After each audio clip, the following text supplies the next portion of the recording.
दिख मेरा डोगरा देश, दिख मेरा डोगरा देश।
थैंक यू, शुक्रिया।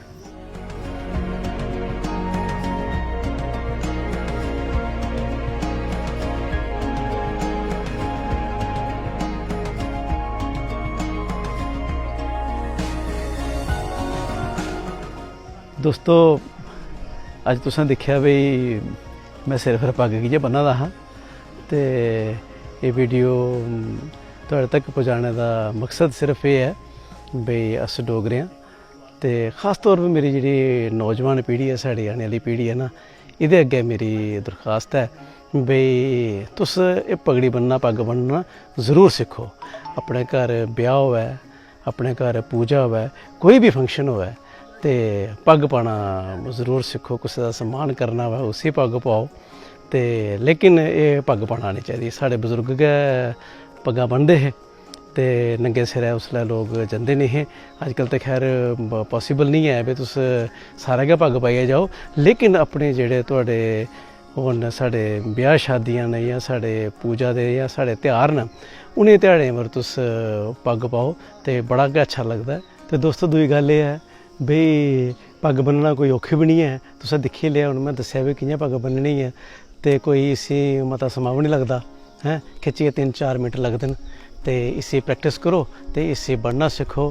थोड़ा बड़ा बड़ा शुक्रिया। जय हिंद।